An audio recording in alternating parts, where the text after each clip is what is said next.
selamat pagi. Perkenalkan kami dari Tim Pengembangan dan Ajar Pendidikan Kimia, Fakultas Keguruan dan Ilmu Pendidikan, Universitas Bengkulu tahun 2024. Hello. Hello. Why hello there? A few moments later. Karena perkenalannya itu sudah, maka di sini izinkan kami untuk menyampaikan materi mengenai pengembangan dan pemanfaatan media cetak, tampilan visual, dan storyboard. Jangan lupa stay tune ya. 2000 years. Oke, langsung saja materi yang pertama mengenai definisi media. Dalam Kamus Besar Bahasa Indonesia tahun 1999, media adalah sarana atau alat komunikasi meliputi koran, majalah, radio, televisi, film, poster, dan spanduk. Sedangkan menurut Ahmad Rohani, tahun 1997, media merupakan segala sesuatu yang dapat diindra, sehingga dijadikan sebagai perantara atau alat untuk proses komunikasi dalam pembelajaran di kelas. Nah, menurut para ahli, media merupakan berbagai macam sesuatu yang bisa berfungsi untuk memberikan pesan atau informasi yang dimana pesan tersebut bisa mempengaruhi perhatian, pikiran, dan keinginan para siswa untuk belajar di dalam kelas. Setelah kita membahas mengenai definisi dari media, kira-kira teman-teman pada tahu nggak ya media itu terbagi menjadi berapa? Ada yang tahu? Nah, benar sekali. Buat yang belum tahu, itu kita akan memberikan sebuah informasi bahwa media itu terbagi menjadi beberapa kategori loh. Ada yang berdasarkan platform, bentuk, dan cara penyimpanan informasi dari media tersebut. Nah, media ini antara lain ada media cetak, media elektronik, media sosial, media digital, dan media interaktif. Nah, pada saat kita belajar di dalam kelas, kira-kira kita menggunakan media mana ya? Ya, benar sekali, kita menggunakan media cetak. Nah, media cetak ini itu terbagi menjadi dua, ada media cetak visual dan media cetak storyboard. Nah, jadi di sini kita akan fokusnya itu kepada proses pembelajaran di dalam kelas. Maka media yang kita bahas itu adalah media cetak, yaitu media cetak visual dan media cetak storyboard. Step pertama, kita akan mengetahui definisi dari media cetak visual. Nah, media cetak visual ini adalah suatu cara yang dapat memperagakan bahan pelajaran atau konsep-konsep materi agar tercapai dengan bantuan alat atau sarana melalui gambar-gambar, foto-foto, dan benda-benda asli dari peragaan itu sendiri. Nah, media cetak visual dalam pembelajaran ini juga terbagi menjadi beberapa jenis loh. Ada seperti poster, buku pelajaran bergambar, kartu flash, infografis, brosur, atau leaflet edukasi. Step kedua, kita mengetahui bagaimana merancang media cetak itu menjadi media cetak yang baik dan benar. Ada apa saja yang perlu kita perhatikan, antara lain yang pertama, kesesuaian. Nah, dalam hal ini, formatnya itu harus konsisten dari halaman ke halaman. Pastikan jarak yang konsisten antara judul dan baris pertama serta baris terakhir. Dalam artian, judul dan isi itu harus sejajar. Jika jarak spasinya tidak sama, maka tulisan dianggap jelek dan tidak rapi. Yang kedua, itu ada format dan sesuaikan baris antar paragraf. Dalam konten yang berbeda, itu harus dipisahkan secara visual oleh label yang berbeda. Selanjutnya, jika ada teknik dan strategi pembelajaran yang berbeda, itu harus dipisahkan dan ditandai secara visual. Yang ketiga, itu ada organisasi. Dalam hal ini, berusaha untuk memberikan sebuah informasi kepada siswa atau pembaca tentang berapa banyak buku yang telah mereka baca. Selanjutnya, persiapkan kolom untuk memungkinkan siswa menyesuaikan posisinya di seluruh teks. Nah, di sini Anda dapat menyusun teks agar informasi lebih mudah diakses. Apabila terdapat teknik atau strategi pembelajaran yang berbeda, hendaknya dibedakan dan diidentifikasi sebagai pembeda. Yang keempat, itu ada atraksi. Di sini diperbolehkan menyajikan atau menguraikan tiap bab atau subbab dengan cara yang berbeda. Hal ini dimaksudkan untuk memotivasi siswa dalam membaca sebuah teks. Nah, yang kelima itu ada ukuran font. Pilih ukuran font yang sesuai untuk siswa Anda. Hindari penggunaan huruf kapital di seluruh teks karena akan menyulitkan pembaca. Nah, yang keenam itu ada spasi antar spasi. Nah, dalam sebuah kalimat atau paragraf, spasi antar spasi itu menimbulkan perbedaan bila tidak ada teks atau sebuah gambar. Nah, hal ini setidaknya dapat memberikan kesempatan kepada siswa dan pembaca untuk beristirahat mata dan pikiran pada titik-titik tertentu. 3:28 a.m. tomorrow. Step ketiga, media cetak visual dalam pembelajaran ini dikembangkan seiring dengan kemajuan teknologi loh. Adapun langkah-langkah pengembangan media cetak visual dalam pembelajaran antara lain, yang pertama, analisis kebutuhan. Nah, dalam mengidentifikasi kebutuhan dan tujuan belajar siswa, apakah media tersebut digunakan untuk menjelaskan konsep, meningkatkan hafalan, atau sekedar merangsang minat belajar siswa. Nah, yang kedua, perencanaan desain.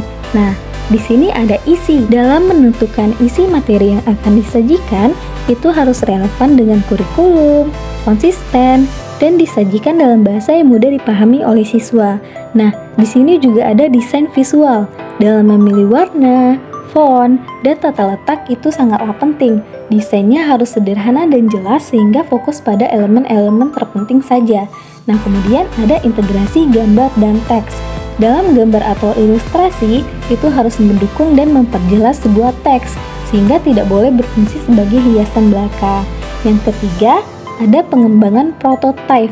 Nah, dalam membuat draft pertama dan prototipe media cetak visual seperti poster dan buku bergambar, itu Anda harus dapat menguji prototipe ini dan mendapatkan masukan dari siswa dan guru. Yang keempat, itu ada pengujian dan revisi. Nah, setelah dilakukan uji coba media, dilakukan evaluasi berdasarkan keefektifannya dalam meningkatkan pemahaman siswa. Berdasarkan masukan ini, revisi dilakukan untuk mengatasi kekurangan desain dan konten. Yang kelima, produksi dan distribusi. Nah, setelah disetujui, media cetak visual itu akan dibuat dan didistribusikan kepada siswa melalui berbagai macam saluran dengan cara menyebarkannya di kelas, membajangnya di ruang belajar, atau bahkan membadukannya ke dalam materi pelajaran. Dalam mengembangkan media cetak visual untuk pembelajaran, media cetak visual ini harus memenuhi beberapa kriteria desain yang baik dan benar. Seperti pertama, kejelasan. Nah, media itu harus jelas dan mudah dipahami. Hindari penggunaan elemen-elemen yang berlebihan dan fokus pada inti materi. Yang kedua, relevansi. Gambar, warna, dan desain itu harus relevan dengan materi pelajaran. Yang ketiga, keterbacaan. Teks itu harus menggunakan font yang mudah dibaca dan tidak terlalu kecil. Yang keempat, kesesuaian audiens. Desain dan isi itu harus disesuaikan dengan tingkat pemahaman siswa. Misalnya, desain yang lebih sederhana itu untuk sekolah dasar dan lebih kompleks itu untuk sekolah menengah.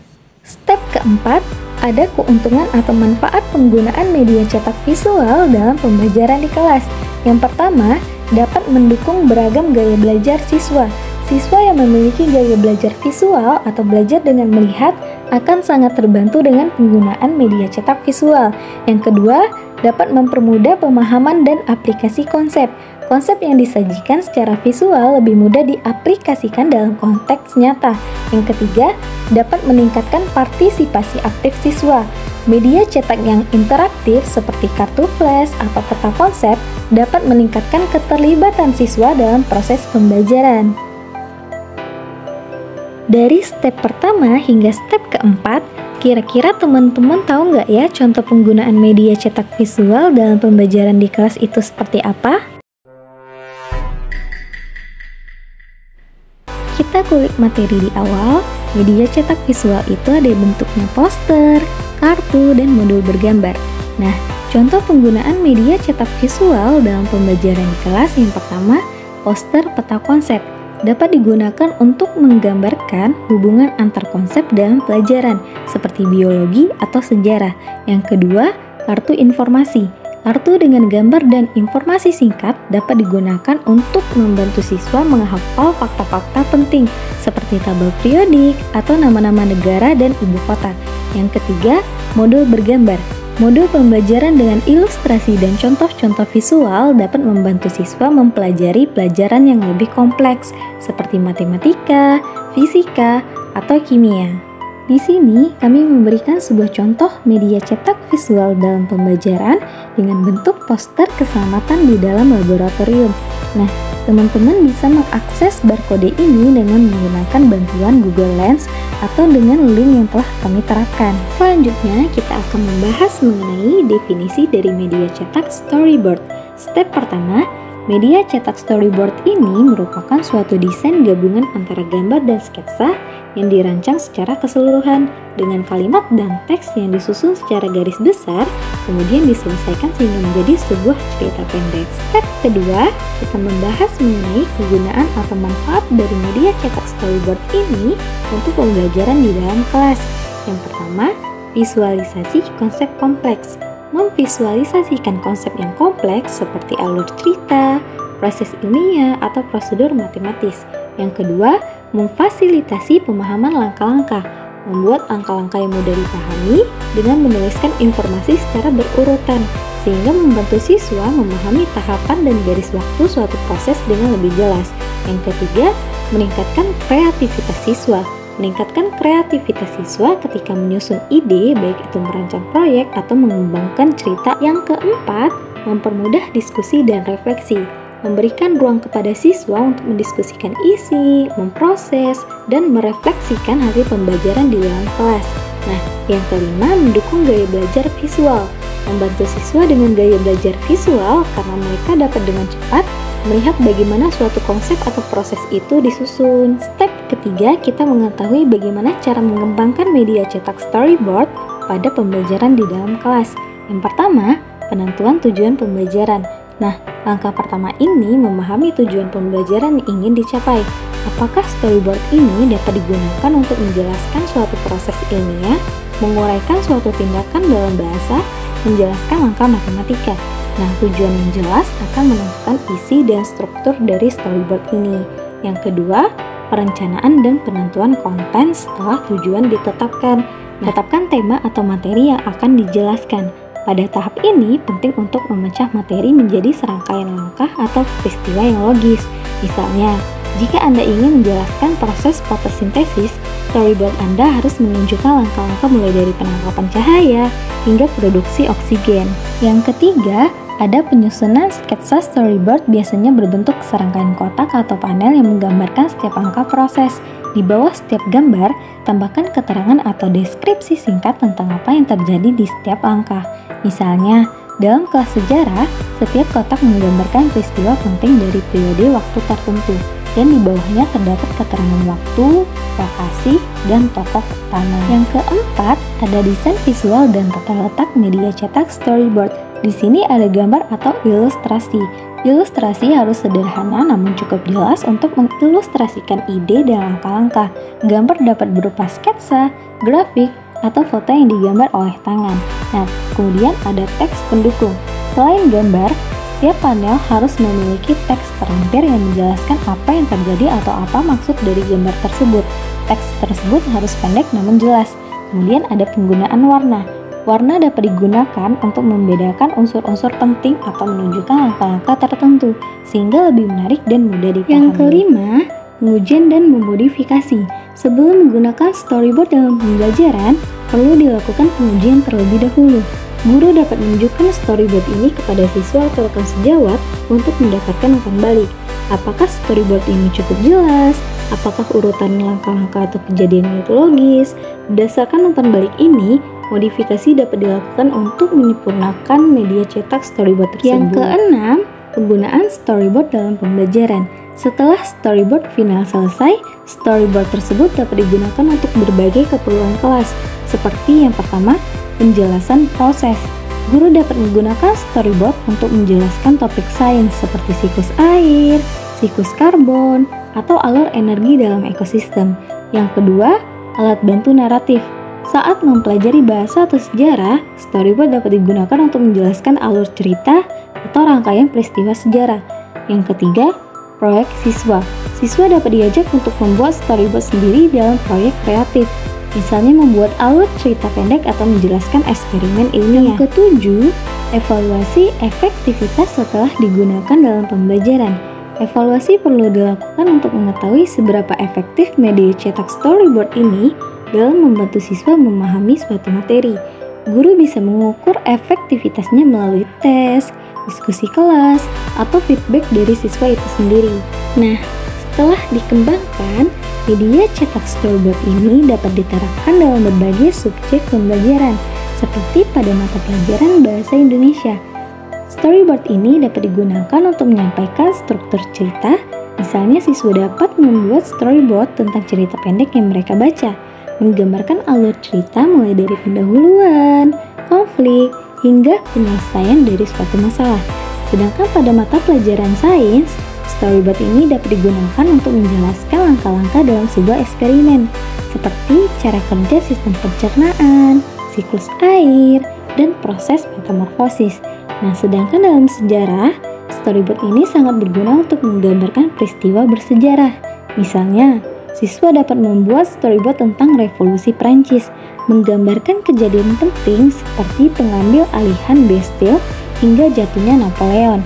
Sedangkan dalam mata pelajaran matematika, storyboard ini bisa digunakan untuk memvisualisasikan langkah-langkah penyelesaian soal matematika yang rumit, seperti cara menghitung luas atau volume dari suatu benda, atau cara menyelesaikan persamaan dari aljabar. Di sini kami juga memberi contoh media cetak storyboard dalam pembelajaran. Nah, kami juga menerapkan scan barcode agar mempermudah teman-teman dalam memahami gambar yang telah kami berikan.